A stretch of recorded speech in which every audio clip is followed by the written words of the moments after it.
Hey guys, welcome back to the channel. In this one, we're headed back down to the Venetian. Haven't been there in a while. We're gonna play the $800 Ultimate Stack Tournament. I run really hot in this one. I hope you all enjoy. Let's get into it.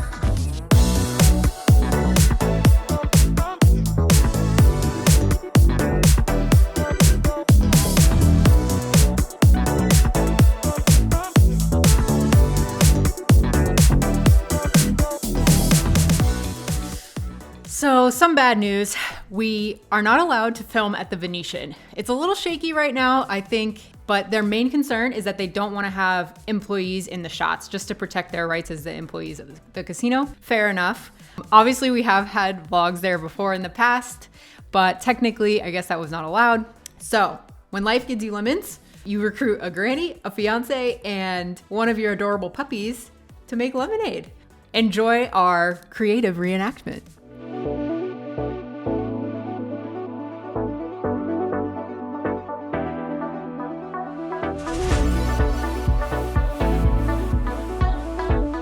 So I started this tournament pretty late, probably an hour before late reg, an hour before dinner. Sit down with 40K, which at this point is 40 big blinds. Open up under the gun to 2,200.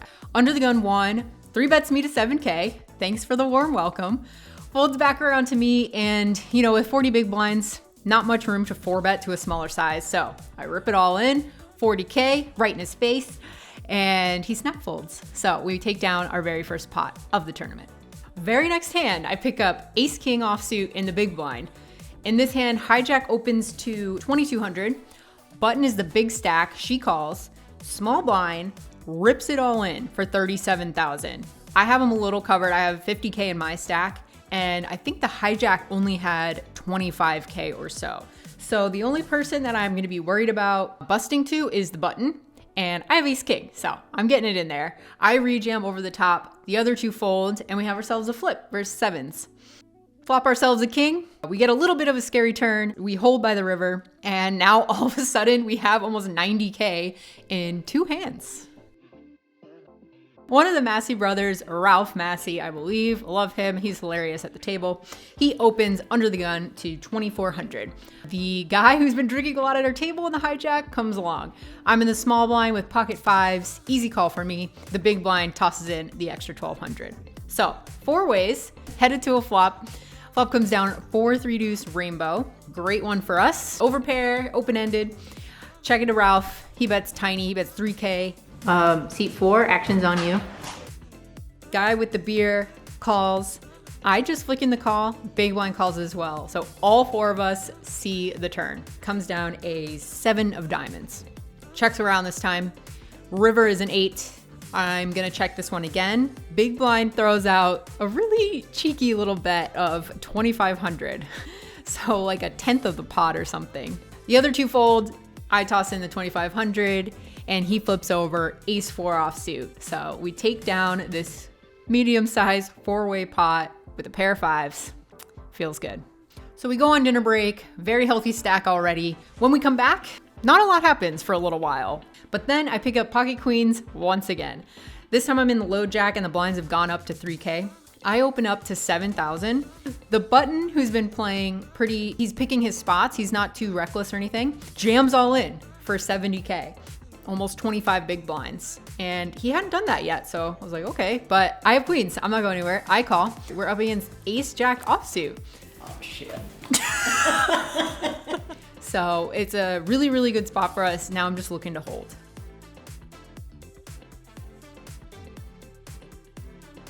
And the board runs out clean for me, and all of a sudden I have almost 150K from a 40K starting stack. These are the times where poker feels really easy. Just get big hands, have them hold, have people shove into you. It feels really good. For the next 2 hours, we don't have huge hands, but playing a lot of pots where I'm floating the flop and then stabbing the river and getting it through. I was a little proud of myself for that. But then this hand happens. Under the gun opens, button peels, and I'm in the big blind with 10-9 offsuit. So I flick in the call, 3 ways, let's all see a flop. Dealer puts out 8-7-7 rainbow. We're open-ended. And it's a pretty dry flop for the most part. It checks all the way around on the flop. And then the turn is the 3 diamonds. So open-ended, but I only have 10 high. I still stand to have like pretty good equity in this hand, but don't have any showdown. It's gonna be really hard to win if I check this turn. So I decided to bet. I bet 15K. Both opponents call though. So we need to hit a 6 or jack or 9 or a 10 most likely. River brings the jack. So we make the relative nuts on the end. I lead out again, this time for 45K. They both lay it down, just continuing to run really good. Cards up. I already have about 300,000 in my stack at this point. Only been playing for a few hours. These are the times in tournaments are really, really fun. Button is a new player to the table. She's been drinking a lot and calling them her $800 beers. So I already love her. Anyway, she calls on the button at 5K big blind. I'm in the small blind with the ace ten of spades. Don't ask me why I did this. I can't explain to you why, but I just complete. Honestly, maybe in the back of my head, it was because she only had 22 to 25 big blinds. I shouldn't be worried about that. Yeah, she's very clearly a recreational player, just having fun. I don't think she's gonna be limping super strong hands. And the big blind checked. Flop comes 8, 5, 5, 2 spades and a club. So we flop the nut flush draw. Check it over to her. She bets 7,000. Think she's gonna be betting this a lot. I can take it down now, or I can just get it in with her for her short stack and get the big blind out of the way. So I raise it up to 23,000. Big blind folds and she makes the call. The turn is the 10 of hearts. So we actually improved to top pair, top kicker. Things are looking really great. Now I'm going for some immediate value rather than semi-bluffing. I bet 40,000 and she thinks a really, really long time before calling. Big pot is starting to develop here. The river is the ace of hearts. So now we have top 2 pair. Somehow we just backdoored our way into that one. But now obviously I'm going for value and I shove the last 60K or so of her remaining stack into the middle. She doesn't think too long at this point, says she missed everything and folded. So afterwards, she told me she also had a flush draw. So we would have got it all if we hit the spade. But honestly, I was having a good time with her. So I was happy she stuck around. It's weird for me because I don't see. Okay, we're about to get put in a pretty tough spot.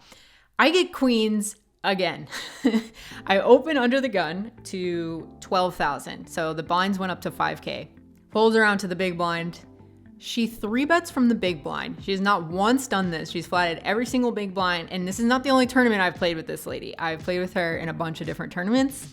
She 3-bets to 40K. Alarm bells are going off in my brain, but I have queens. She has about 50 big blinds to start the hand. These are really strong positions. I'm early position and she's the big blind, which people, are happy to just flick in the call and go to see a flop. So when she's 3-betting me from my early position open, I think it's really, really strong. So even though I have queens, I'm a little bit hesitant to just get it in for 50 something bigs.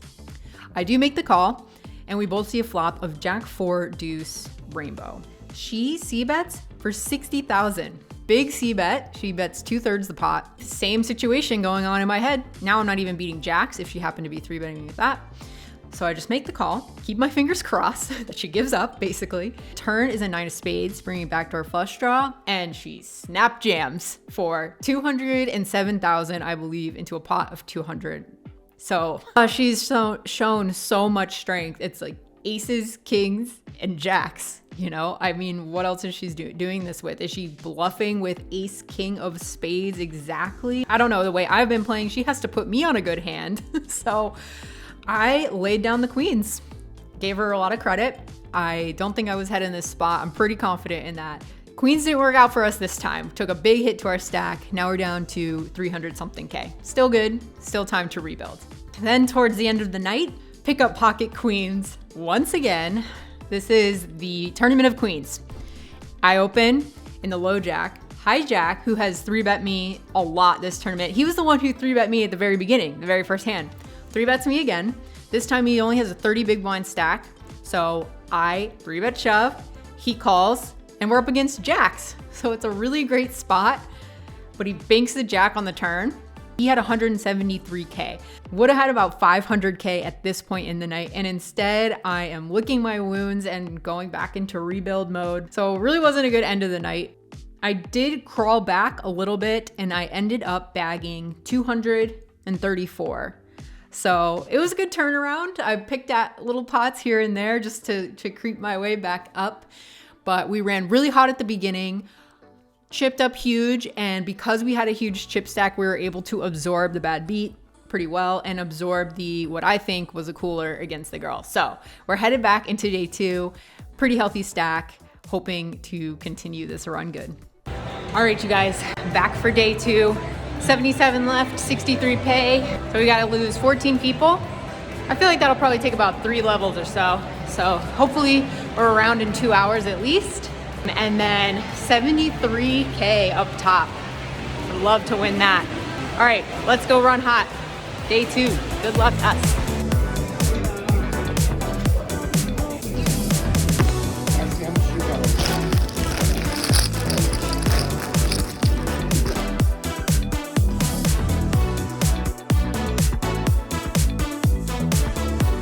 With the blind so huge on day 2, I think I had only played a couple of hands and my stack was already down to 145K.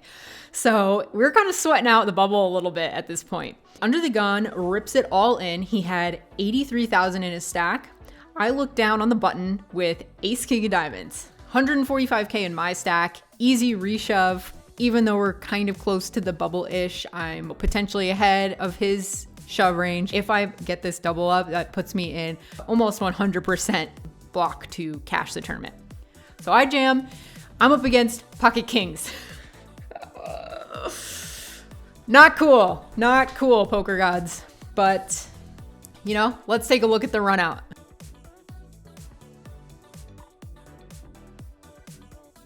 I suck out hardcore, ruin this guy's day. He does not cash. He's out the door, but my stack is now over 250K and we can just cruise into the money. Hopefully, fingers crossed. Hold the pocket pair for you.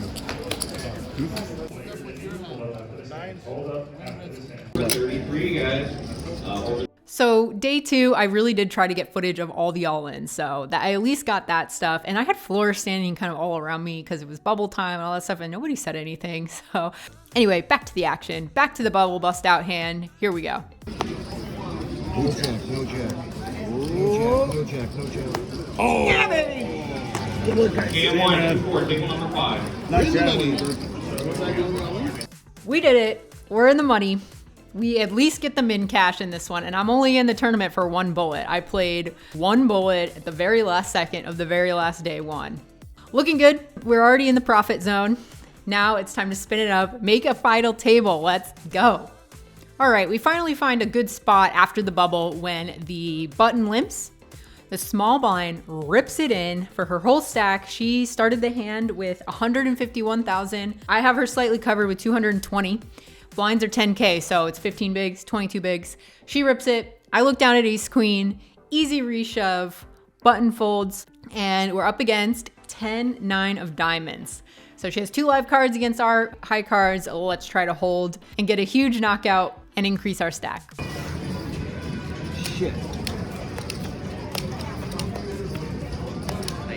Oh, that was a really good one to win. Now we have 470. I think we're above average at this point. The numbers are ticking down on the tournament clock. Less and less people are remaining in this tournament. When we look down at, once again, pocket queens. How many freaking times we have pocket queens in this tournament? Love it. I love queens. I'm in the hijack. I make it 26,000. The big blind, I play with him a lot. He just sat down at the table. He 3 bets to 72,000. I think he only had 290 to start the hand, which, you know, less than 30 big blinds. I have pocket queens, easy shove. He snap calls. Well, he doesn't look too happy about it, but he does snap call. And he's like, oh, I got ace king, Ash. And I flip over my queens. Classic race here. Let's see who wins it. Nice hand. So we take a crushing blow to our stack. Time to just spin it up. We have a super short stack where it's all in or fold. That's your only decision. I'm looking for my spot. Folding, folding, folding. Then I pick up pocket 9s from middle position. Under the gun 1 opens. Under the gun 2, 3 bets which it has been a very passive table as usual, unless somebody had an all-in stack. So this 3-bet under the gun 2 versus under the gun 1 looked pretty strong. And even though I only had 10 bigs, something like that, I just thought 9s were pretty crushed in this spot. Under the gun had also been pretty tight too. So with that combo, I had to make a very disciplined fold, and it really stinks, you guys. If you've ever had that feeling where you're really short and you finally pick up a good hand, but the action plays out in a way that is just not going to be good for the most part. It takes a lot of patience and a lot of willpower to just lay it down. But that's what I did. I laid it down. I caught the tail end of them getting it in pre-flop, which I was really excited about because I wanted to see their hands. And under the gun had Jack 10 suited. They got it all in. Under the gun 2 had pocket aces. So I was happy with that fold. I just wanted to show you guys this because sometimes you really do have to just have patience with your short stack. Don't give up. You're still in. If you're not out, you can still win. So yeah, happy with that fold. Got to find another spot. No spots come for me though. I do not find a spot. And the next closest thing to happen, I think I have 5 big blinds at this point, maybe 6. The next potential spot that I have, under the gun 1 opens. I'm in the small blind with pocket 6s, 5 big blinds with the pair, and only 1 person to act behind. I think this is good enough to go with. We're gonna have enough equity versus pretty much anything the under the gun 1 has, besides over pairs, obviously, but we only have 5 bigs. We gotta go. We gotta go with it because we could win that ante, that big blinds. Good enough. I rip it in, get called. We're up against Jack 10 offsuit. So he did have a big stack and he was going for it, opening really wide. He's got a call when I only have 5 bigs. Cards are on their back. Let's see who wins this one. Hand never loses. Man, I hope I'm not winning single. All right, y'all. Wasn't meant to be this time. We lose the flip. Jack 10 gets there in a huge way on the turn, makes a straight, busts us out in, I think, 42nd place, something like that. I'll put the payout voucher on the screen. But we're out of this one. We were only in for 1 bullet, so that's good. $800 we're in for, we're out for $1,873. So we profited over $1,000 in this one. Always nice to cash, even if it is a smaller one. You know, it's encouraging because if you just win those couple of flips, now all of a sudden you have a really good shot at the final table. So that's keeping me going, and you guys subscribing to the channel also keeps me going. It's very motivating to get out there and make all these videos for you. So if you haven't become a subscriber yet, go ahead and hit that button. I really appreciate it if you do. Good luck at the tables, you guys, whatever you're playing this week. Till next time, see ya.